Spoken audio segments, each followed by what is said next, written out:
नमस्कार, लोकसभा टीवी में आपका स्वागत है। मैं हूं प्रियंका। तो आइए शुरू करते हैं खबरों का सिलसिला। चाह रखने वालों की फौज में से टिकट किसी एक को ही मिलेगा, यह सभी जानते हैं। पिछले विधानसभा चुनाव में भी मांग करने वाले बहुत थे। कांग्रेस मुक्त छत्तीसगढ़ कहने वाले मुंगेरी लाल के हसीन सपने देख रहे हैं। प्रदेश प्रभारी पीएल पुनिया ने मीडिया के सवालों का जवाब दिया। मंगलवार को कार्यकर्ता सम्मेलन में भाग लेने बिलासपुर आए कांग्रेस के छत्तीसगढ़ प्रभारी पीएल पुनिया ने पत्रकारों से बातचीत की।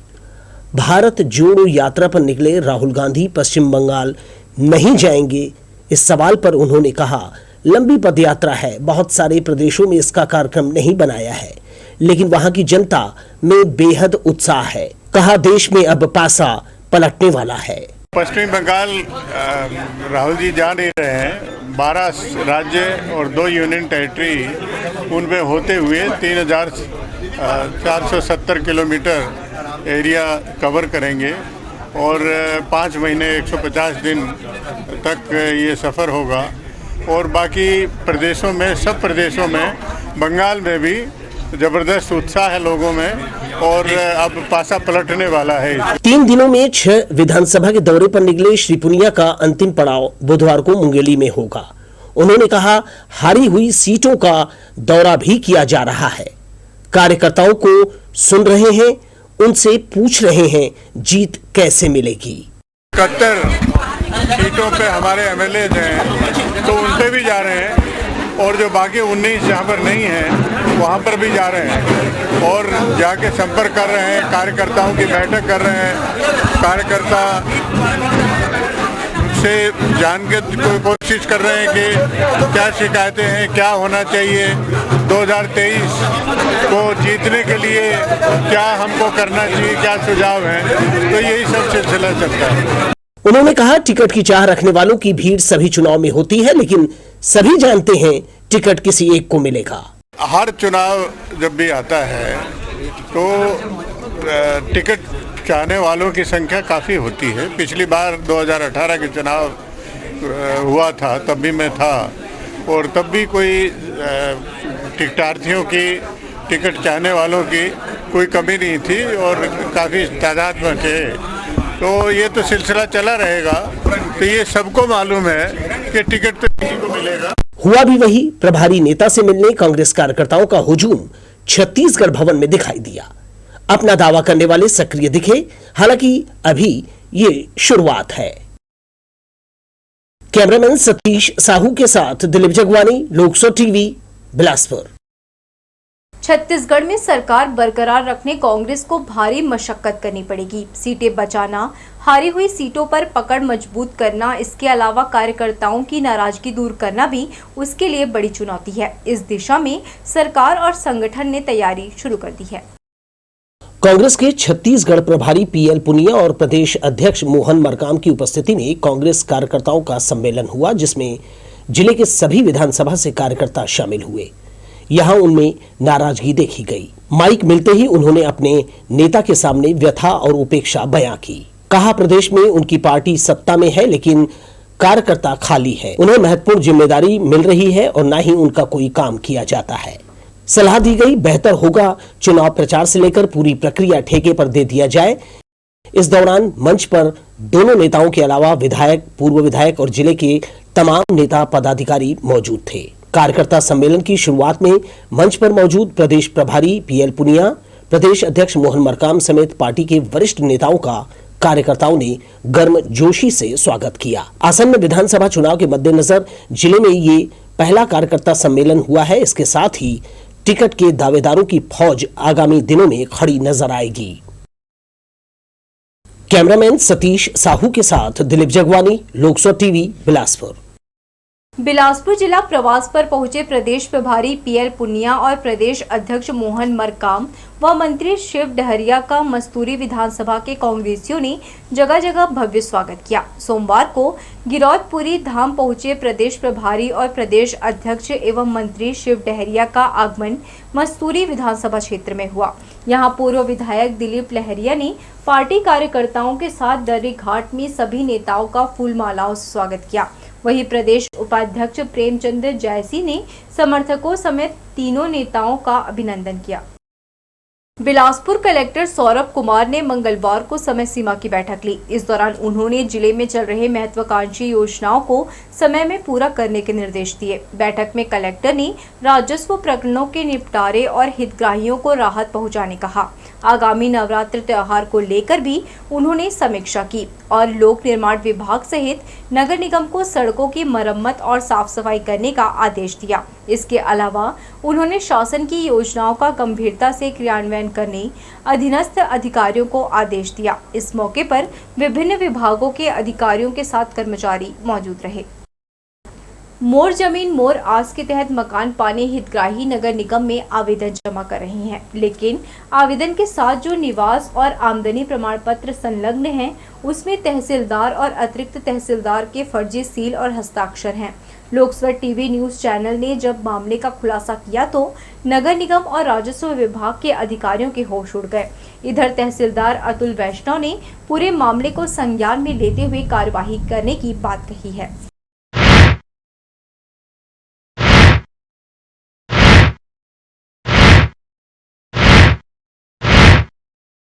मोर जमीन मोर आस योजना के तहत नगर निगम सीमा क्षेत्र अंतर्गत रहने वाले किराएदारों को मकान उपलब्ध कराने वर्तमान में नगर निगम कार्यालय में आवेदन लिए जा रहे हैं। हम आपको बता दें, इसमें जो क्राइटेरिया तय किया गया है वो नगर निगम सीमा क्षेत्र में जो हितग्राही है वो वहाँ का मूल निवासी होना चाहिए, उसकी आमदनी प्रमाण पत्र होनी चाहिए, जो सक्षम अधिकारी से जारी किया हुआ प्रमाण पत्र लगा करके वो इस योजना का लाभ पा सकते हैं।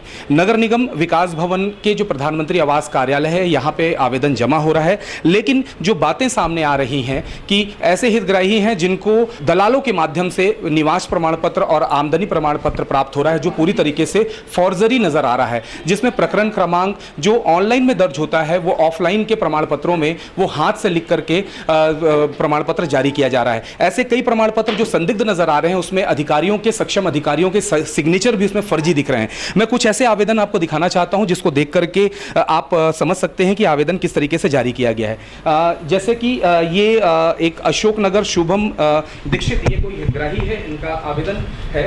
इसमें ये जो प्रमाण पत्र है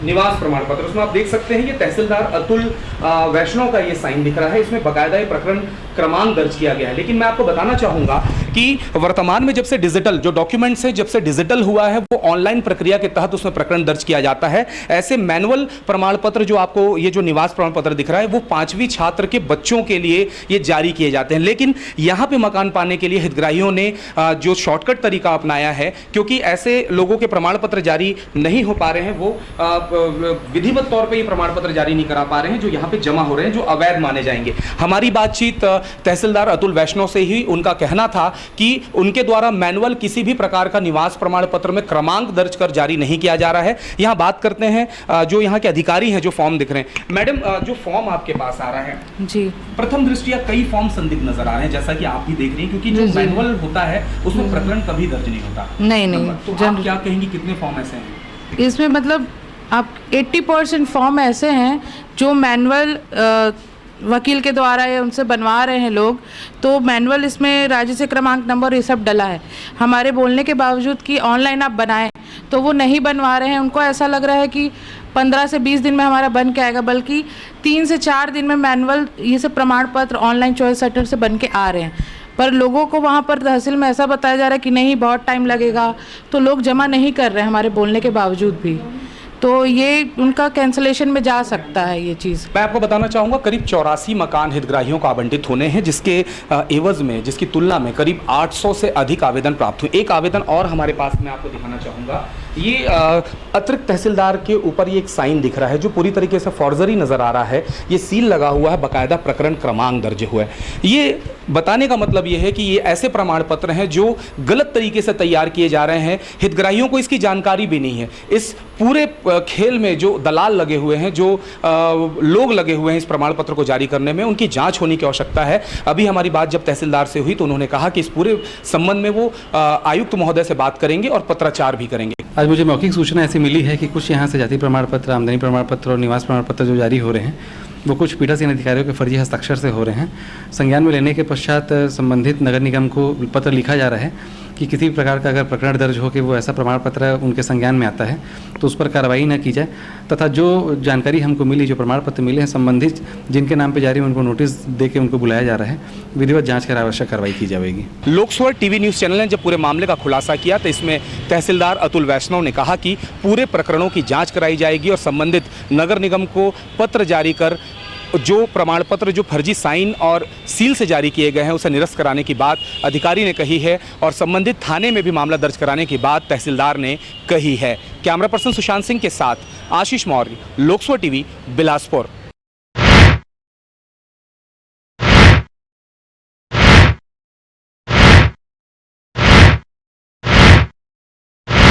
राज्य सरकार द्वारा 15 जुलाई से 30 सितंबर तक बूस्टर डोज फ्री किया गया था। इसमें अब महज 9 दिन बाकी रह गए हैं। ऐसे में स्वास्थ्य विभाग के लिए बूस्टर डोज वैक्सीनेशन में पिछड़ना सिरदर्द बनता जा रहा है।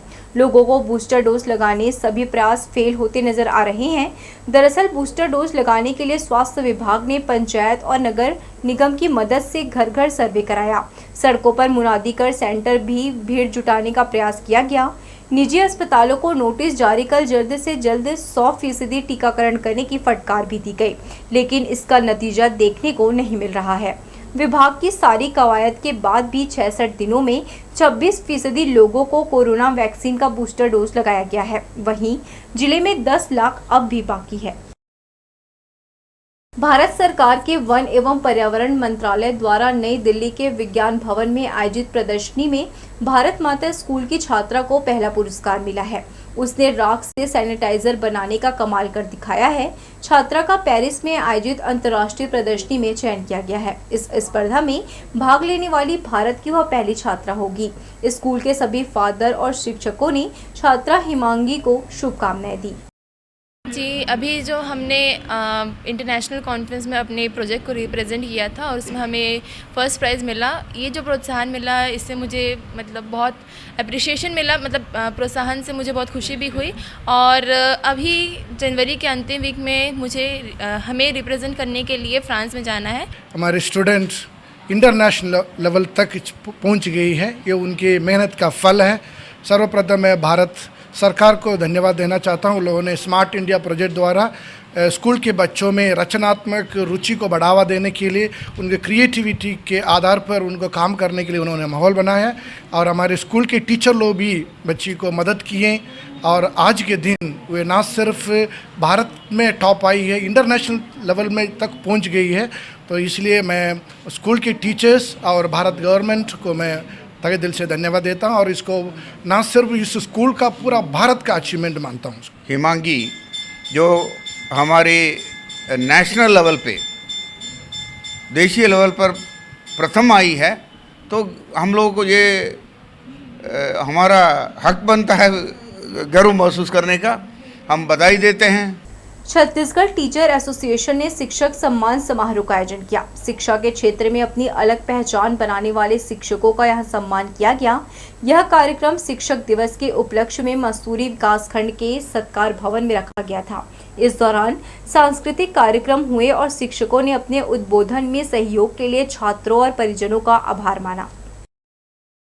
केंद्र सरकार की महत्वपूर्ण योजना वन नेशन वन कार्ड का उद्देश्य देश के किसी भी शासकीय उचित मूल्य दुकान से राशन लेने की सुविधा उपलब्ध कराना है, लेकिन जिले की 45 दुकानों में ई पास मशीन ही खराब है।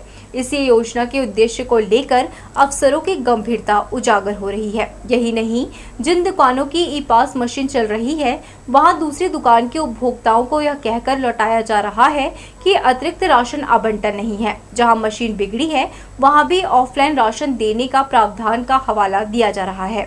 इस संबंध में खाद्य विभाग के नियंत्रक से पूछा गया तो उन्होंने इन दुकानों में नई मशीन देने की बात कही और राशन का वितरण सुचारू रूप से होने की जानकारी दी।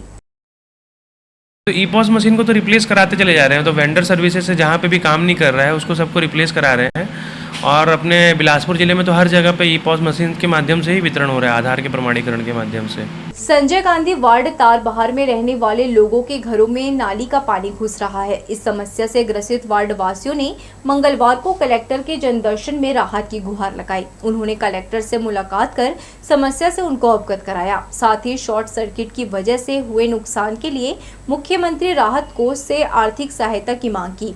मामले में कलेक्टर ने सर्वे कराने का आश्वासन वार्ड वासियों को दिया है। बारिश में हमको बहुत दिक्कत हुआ है और इतना सामान भी हमारा ख़राब हुआ है, इसीलिए हम लोग आए हैं। और पानी भरे रहता था हमेशा, दिन रात भर सोते नहीं थे, दिन को पानी फेंकते थे हम लोग। कहाँ पर है? तारबहार तालाब के पास।